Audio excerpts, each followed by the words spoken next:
हाँ,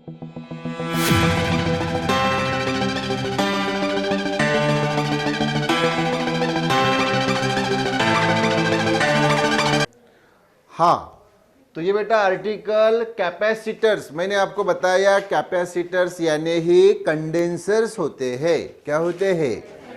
तो कैपेसिटर्स यानी ही कंडेंसर्स कनेक्टेड इन सीरीज, यानी जब बहुत सारे कैपेसिटर्स यानी कंडेंसर्स अगर सीरीज में कनेक्टेड है तो उनकी टोटल कैपेसिटी यानी रिजल्टेंट कैपेसिटी क्या रहेगी, ये हमें फाइंड करना है। तो ये फाइंड करने के लिए पहले हम 3 कंडेंसर्स, कितने? 3 कंडेंसर्स लेंगे सीरीज में, और फिर उसी का जो फॉर्मूला आएगा उसी से फिर इन जनरल n कंडेंसर्स के लिए हम फार्मूला फाइंड करेंगे। तो पहले कितने कंडेंसर्स के लिए फाइंड कर रहे हैं? 3 कंडेंसर्स के लिए। तो सबसे पहले तो फिगर समझो कि फिगर क्या होती है, और फिर उसके बाद में हम उसका डेरिवेशन देखेंगे। तो ये फिगर को बरोबर समझो। देखो बेटा, यहाँ पे ये 3 कंडेंसर, पहला, दूसरा और तीसरा कंडेंसर कैसे होते हैं मैंने आपको बताया कि दोनों वर्टिकल लाइन कैसी रहती है? इक्वल, है ना। तो पहला कंडेंसर उसकी कैपेसिटी C1, दूसरा कंडेंसर उसकी कैपेसिटी C2, तीसरा कंडेंसर उसकी कैपेसिटी C3। ओके, और ये वायर के द्वारा कनेक्ट किए। ये देखो, वायर के द्वारा इनको कनेक्ट किया, ये वायर के द्वारा कनेक्ट किया इसको। और ये जो सीरीज कॉम्बिनेशन है कैपेसिटर्स की यानी कंडेंसर्स की, इसके ऊपर हमने बेटा ये बैटरी लगाई। क्या लगाई बताओ? तो ये बैटरी है, और बैटरी को ऑन या ऑफ करने के लिए, शुरू या बंद करने के लिए ये प्लग की होती है। क्या होती है? प्लग की के। हाँ, तो जैसे हम ये प्लग की के यहाँ पे प्रेस करेंगे तो बैटरी ऑन हो जाएगी, और बैटरी ऑन हो जाएगी तो बैटरी से क्या फ्लो होगा बेटा? क्यों इतना चार्ज फ्लो होगा ये वायर के थ्रू, ये पॉजिटिव से लेके निगेटिव तक। अब क्योंकि ये तीनों कंडेंसर्स किसमें कनेक्टेड है? सीरीज में कनेक्टेड है, तो जो चार्ज ये बैटरी से फ्लो हो रहा है, कितना Q, वही Q चार्ज ये C1 के पास भी आएगा, वही Q चार्ज C2 के पास भी आएगा, और वही Q चार्ज C3 के पास भी आएगा। मतलब तीनों के पास कैसा चार्ज फ्लो होगा? सेम। क्यों? क्योंकि तीनों कंडेंसर्स किसमें है? सीरीज में है, सीरीज में है, इसलिए तो तीनों के ऊपर चार्ज Q ही पास होगा। हाँ, मैं आपको एक एक्स्ट्रा इसमें बात बता दूं आपके जस्ट रेफरेंस के लिए कि ये जो पहला कैपेसिटर है, तो ये चार्ज Q जो है, तो पहले प्लेट के पास प्लस Q और दूसरे प्लेट के पास माइनस Q चार्ज होता है। फिर दूसरी की पहले प्लेट के पास प्लस Q, दूसरी के पास माइनस Q, फिर तीसरी के पहले प्लेट के पास प्लस Q और दूसरी के पास माइनस Q। वो जस्ट रिप्रेजेंट करने के लिए होता है। अल्टीमेटली ये बैटरी के द्वारा चार्ज जो Q पास हो रहा है, तो सादी भाषा में पहली के पास Q, दूसरे कैपेसिटर के पास Q, तीसरे के पास भी Q, और यही चार्ज Q वापस बैटरी के नेगेटिव एंड पे आता है। तो ये पूरी जो साइकिल है, ये जो पूरा चक्र है चार्ज का फ्लो होने का, वो कंप्लीट हुआ है। तो इस प्रकार से चार्ज कंटिन्यूअसली शुरू रहता है जब तक कि ये बैटरी शुरू यानी ऑन है। यस, तो यहाँ पे एक पॉइंट कौन सा क्लियर हुआ कि भाई तीन, ये जो चार्ज बैटरी से फ्लो हो रहा है, ये सेम चार्ज C1 के पास, C2 के पास और C3 के पास फ्लो होता है। अच्छा, अब ये बैटरी है बेटा, तो बैटरी के पास वोल्टेज रहेगा, वोल्टेज यानी ही पोटेंशियल डिफरेंस। तो बैटरी के ऊपर का टोटल जो वोल्टेज है यानी पोटेंशियल डिफरेंस है V। अब बेटा ये जो वोल्टेज V है, ये वोल्टेज हमने ये सीरीज कॉम्बिनेशन के ऊपर लगाया। ये बैटरी जो है हमने ये कॉम्बिनेशन को लगाई तीनों कैपेसिटर के। तो इसमें क्या होता है कि ये जो पोटेंशियल यानी वोल्टेज है V, ये डिस्ट्रीब्यूट होता है तीनों में। तो पहला कैपेसिटर C1 जो है, C1 पहले कैपेसिटर की कैपेसिटी। C1 क्या है रे बाबा? पहले कैपेसिटर की कैपेसिटी। कैपेसिटी कोई दूसरा शब्द है कैपेसिटेंस। मैं बता रहा हूं, ये दो बरोबर वर्डिंग याद में रखो। कैपेसिटर को ही क्या बोला जाता है? कंडेंसर। और कैपेसिटर की जो वैल्यू होती है उसको क्या बोला जाता है? कैपेसिटी या फिर कैपेसिटेंस। हाँ, तो पहले कैपेसिटर की कैपेसिटी C1, दूसरी की C2, तीसरी की C3। और ये जो बेटा वोल्टेज है बैटरी के ऊपर का V, ये भी डिस्ट्रीब्यूट होता है तीनों के पास।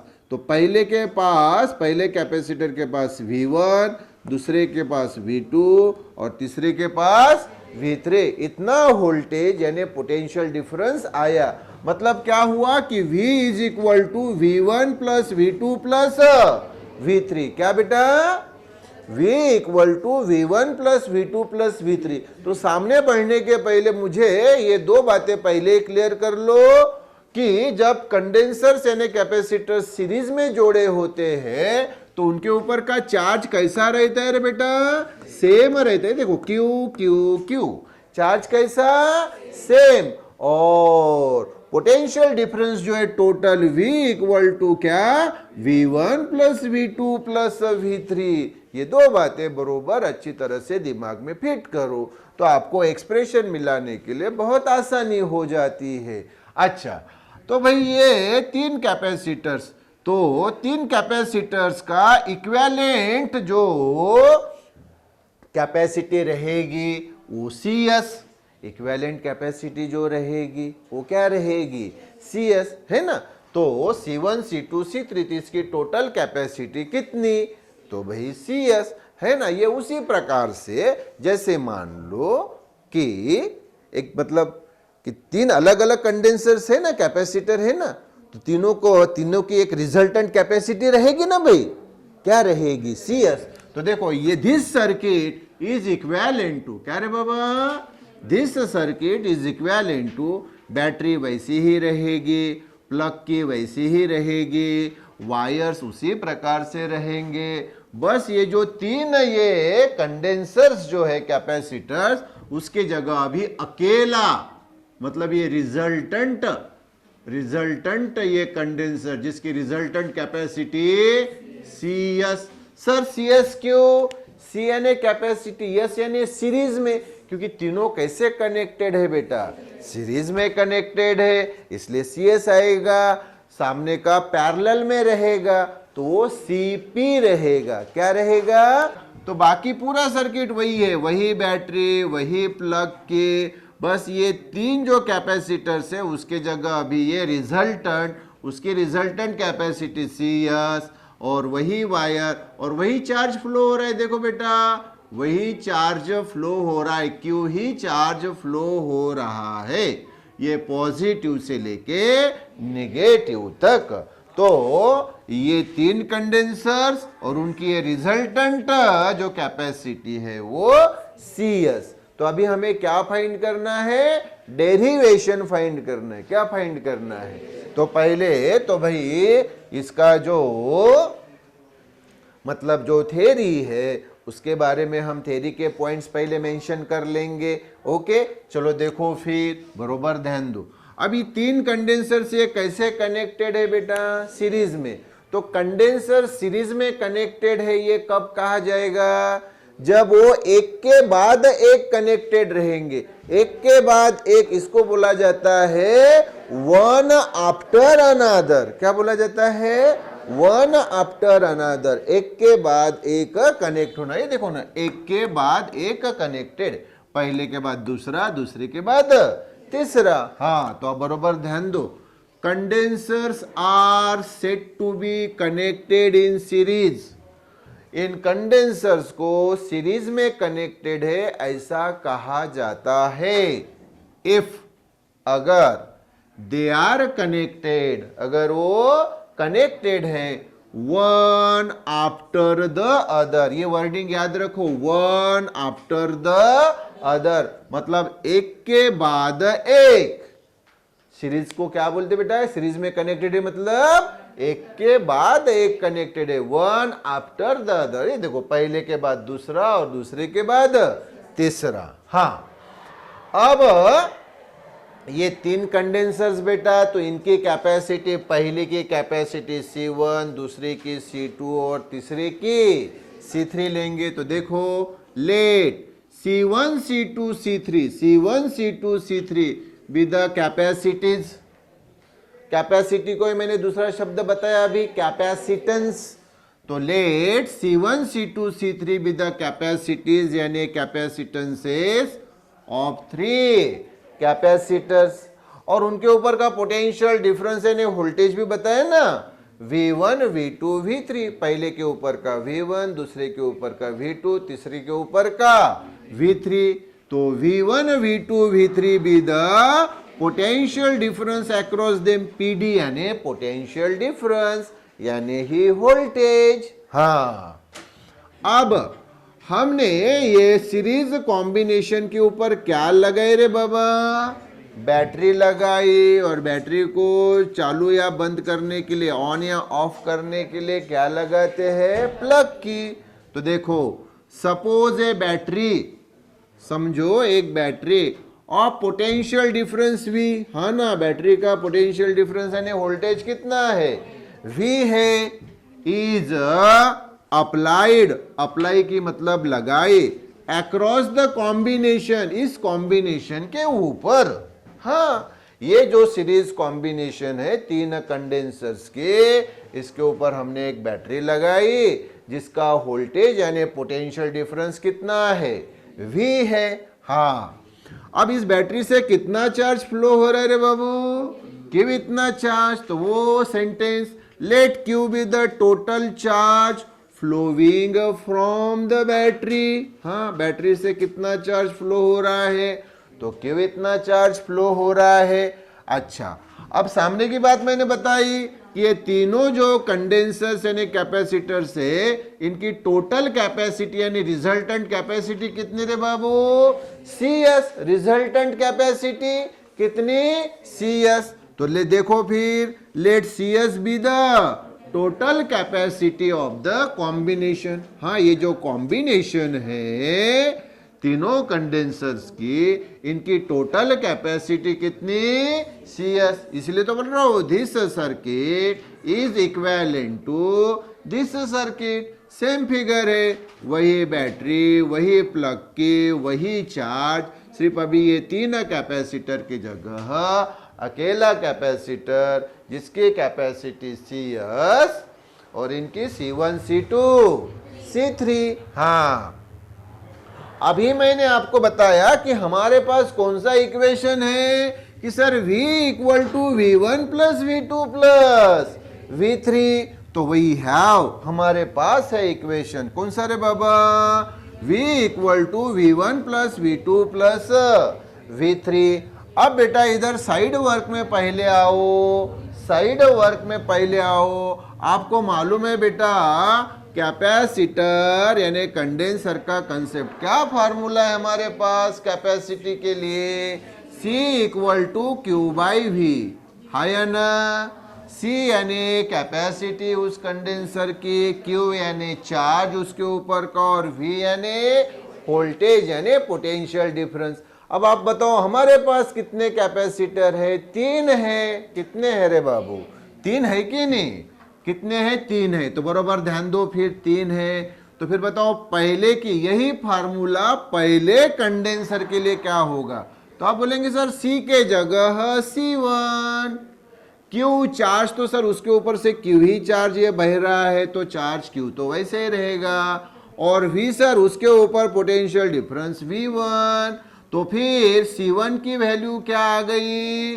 Q by V1। अब दूसरी की बारी, तो C के जगह क्या आएगा? C2 इक्वल टू वैसे ही चार्ज कितना है रे C2 के पास सर Q, और वोल्टेज पोटेंशियल डिफरेंस कितना है सर V2, तो C2 इक्वल टू क्या आ गया Q बाई V2। अब तीसरे की बारी तो C के जगह C3, तीसरे की कैपेसिटी इक्वल टू वैसा ही चार्ज कितना जा रहा है उसके ऊपर से सर Q भी चार्ज जा रहा है, और उसके ऊपर का वोल्टेज पोटेंशियल डिफरेंस कितना सर V3, तो C3 equal to Q by V3, और इनका टोटल ये है ना, तो इसके लिए लगाओ वही फार्मूला।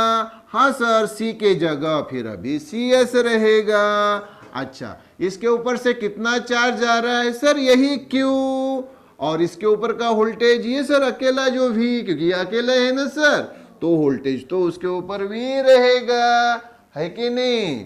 तो फिर मुझे बताओ CS equal to Q by V। तो देखो 1 2 3 4 हमारे पास ये बातें आ गई। तो ये आपने अभी मुझे बताया C1 equal to Q by V1, तो दिस एम्प्लाइज, मतलब यहां से हमें मिलेगा, तो ये मैं V1 इधर लाता हूं C1 इधर लाता हूं, तो क्या होगा फिर बताओ V1 equal to Q by C1, है ना, V1 इधर C1 इधर, वैसे ही यहाँ पे, तो दिस एम्प्लाइज V2 इधर C2 इधर, तो V2 equal to Q by C2।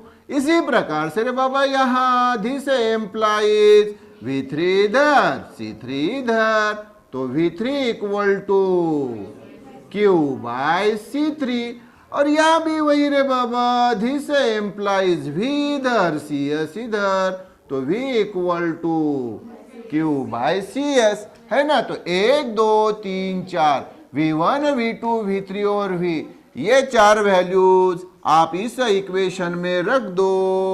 V equal to V1 plus V2 plus V3 में, तो V की वैल्यू आप देख रहे हैं Q by CS equal to वैसे ही V1 की वैल्यू आप देख रहे हैं Q बाय C1, प्लस वैसे ही V2 की वैल्यू आप देख रहे हैं Q बाय C2, ये प्लस वैसे ही, और V3 की वैल्यू Q बाय C3, है ना। तो Q बाय CS वैसे ही इक्वल टू वैसे ही, या देखो Q Q Q, अरे सेम है ना, तो कॉमन ले लिया, तो यहाँ क्या बचा 1 अपॉन ए C1, ये प्लस वैसे यहाँ भी 1 अपॉन ए C2, ये प्लस वैसे ही यहाँ भी 1 अपॉन C3। अरे बाबा, तो अभी ये Q Q क्या हो जाएगा, कैंसल हो जाएगा, तो फिर हमारे पास सामने की स्टेप क्या आएगी, ये हमने इधर लिखा है, क्या आएगा फिर 1 by CS equal to 1 by C1 plus 1 by C2 plus 1 by C3, यही स्टेप हमने यहां लिखी है या ना। क्या लिखी 1 by CS equal to 1 by C1 plus 1 by C2 plus 1 by C3, तो ये आ गया रे बाबा फॉर्मूला। तीन कंडेंसर्स जब सीरीज में है तो उनकी रिजल्टेंट कैपेसिटी CS जो आती है वो इस फॉर्मूले के द्वारा क्या 1 by CS equal to 1 by C1 plus 1 by C2 plus 1 by C3। फिर आपका प्रश्न रहेगा कि सर तीन ही कंडेंसर रहे ये जरूरी है क्या, सर 4 भी रह सकते हैं, 5 रह सकते हैं, 10 रह सकते हैं, 20 रह सकते हैं, इन जनरल सर n रह सकते हैं, बिल्कुल सही बात है। तो सर अगर n कंडेंसर्स रहे तो बिल्कुल, तो देखो if n condensers are connected in series then, तो फार्मूला यही से तैयार होगा, ये 1 बाई CS वैसे ही इक्वल टू वैसे ही 1 by C1 plus 1 by C2 plus 1 by C3 plus up to 1 by Cn।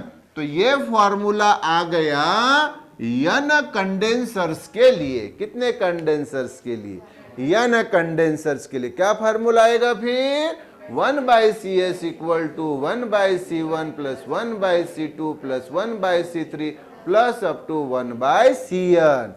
अब और सामने एक बात हो सकती है कि सर अगर ये C1, C2, C3, Cn ये सारे कंडेंसर अगर सेम वैल्यू के, फॉर एग्जांपल C रही सभी की वैल्यू, तो हाँ, तो देखो फिर ए C1 equal to C2 equal to C3 equal to Cn, मतलब C1 की वैल्यू भी C, C2 की वैल्यू भी C, C3 की वैल्यू भी C, मतलब सबकी वैल्यू C है। देन तो क्या होगा भाई, तो देखते हैं 1/CS वैसे ही इक्वल टू ये 1/C1 की वैल्यू C प्लस 1/C2 की वैल्यू भी C प्लस 1/C3 की वैल्यू भी C plus up to 1/Cn की वैल्यू भी C।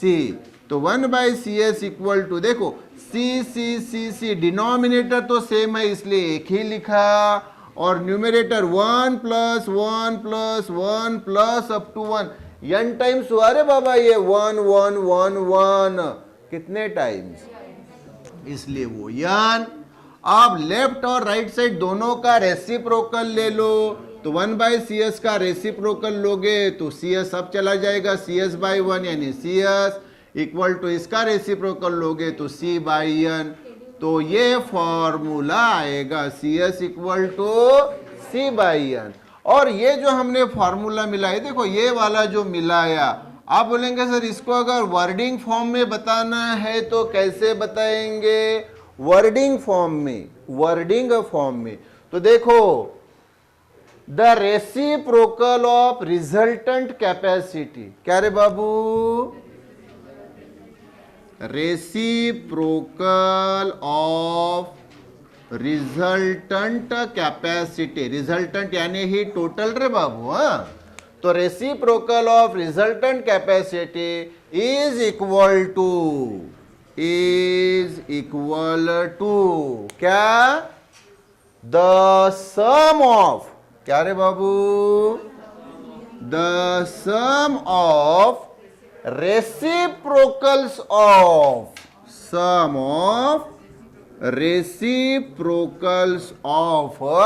individual capacities,